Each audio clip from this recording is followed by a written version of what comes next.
unit tingkat outputnya. Nah, kalau tingkat output naik jadi 200 unit, kita tahu di biaya produksi, kalau misalkan mau naikin output, naikin ya, halo teman-teman semua, kembali lagi kita di channel Ekonomi dan Berkelana, yakni channel obrolan santuy tentang ekonomi sambil juga berkelana, nanti jalan-jalan juga ya. Gue akan video berkelananya lagi males ngupdate. Nah, di video kali ini kita akan bahas kelanjutan dari video yang kemarin, yakni tentang teori produksi. Kalau sebelumnya adalah teori produksi secara umum, dan sekarang kita akan bahas mengenai perilaku produsennya yang akan kita bahas dalam video Isuquan kali ini. So, tunggu aja, ngapain ditunggu ya, soalnya inilah videonya gitu loh. Let's get started guys.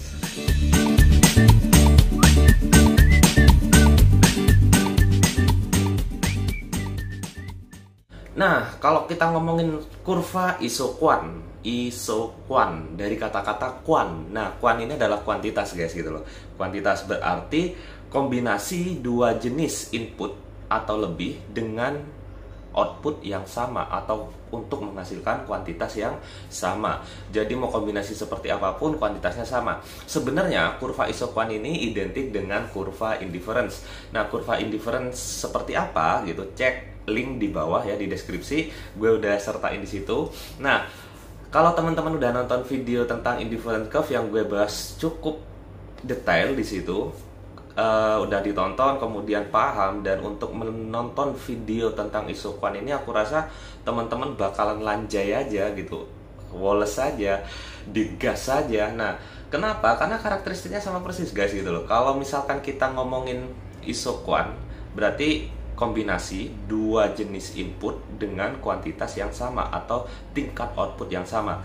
Jadi bahasa sederhananya gini, kalau misalkan perbedaannya dengan indifference apa? Perbedaannya adalah hanya kalau indifference kita lihatnya dari sisi konsumen, sedangkan Isuquan kita lihatnya dari sisi produsen. Itu bedanya, pastilah gitu loh. Nah, kemudian persamaannya apa gitu? Persamaannya adalah untuk kurva indifference, karena kita ngelihatnya dari sisi konsumen, ya berarti barang-barang yang dikonsumsi oleh konsumen, entah itu barang normal, barang kebutuhan pokok, bisa sepatu dan lain-lain, itu kan konsumen ya, berarti masyarakat konsumsi apa ya itu yang dikonsumsi, kemudian dikombinasikan dengan kepuasan yang sama, jadilah indifferent curve. Kemudian kalau Isuquan juga sama, tapi konsumsinya si produsen mengkonsumsi apa teman-teman? Produsen mengkonsumsi yang di video sebelumnya, yakni capital, labor, kemudian resources, dan teknologi. Nah, dari 4 kombinasi itu, misalkan gue ambil contoh labor ya, tenaga kerja, atau capital atau mesin di sini. Nah, antara penggunaan tenaga kerja dan mesin gitu, antara penggunaan tenaga kerja dan mesin itu harus sama penggunaannya. Penggunaan yang sama seperti apa? Yang sama dalam artian ketika kita gunakan mesinnya 5, maka tenaga kerjanya 5, output yang ditargetkan itu 1000 gitu loh. Nah, kemudian kalau kita ingin mengurangi tenaga kerja, maka harus nambah mesin. Oke ya. Tenaga kerjanya kalau misalkan dikurangi 10, mesinnya ya harus ditambah misalkan 20. So, nanti hasilnya, outputnya tetap 1000 unit. Nah, jadi perbedaannya seperti itu. Kalau misalkan konsumen itu konsumsinya itu barang yang dikonsumsi, barang yang biasa sehari-hari kita gunakan. Kemudian kalau produsen yang dikonsumsi apa gitu? Yang dikonsumsi ya tadi modal, kemudian tenaga kerja, terus ada lagi resources ya, sumber daya alam, kemudian ada juga teknologi. Nah, bedanya di situ. Bentuk kurvanya seperti apa? Yuk kita simak video berikut ini.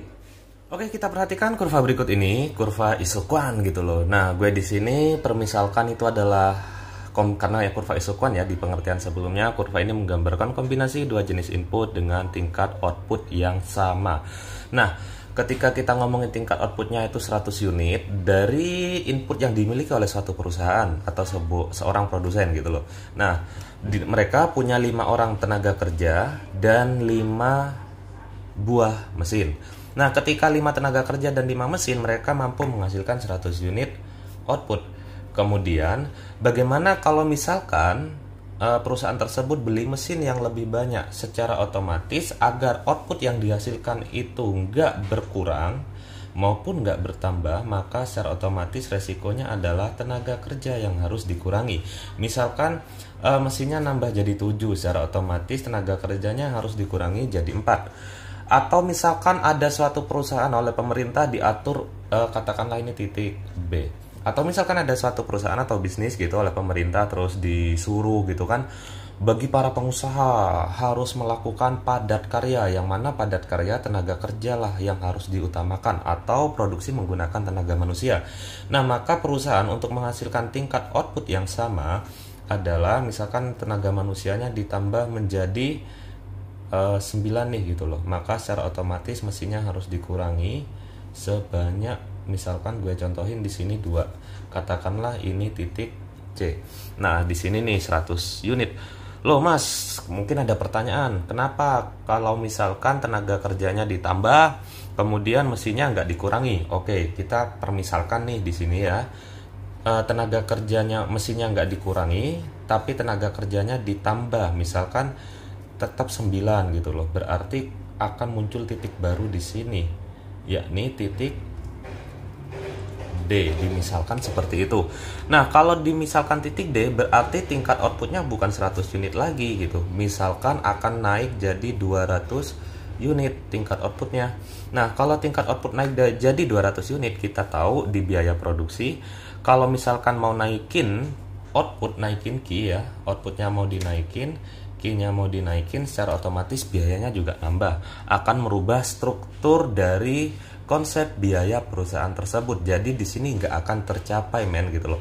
Ini bisa tercapai nggak? Bisa, dengan syarat perusahaan menentukan target outputnya lagi gitu. Jadi merubah struktur semuanya.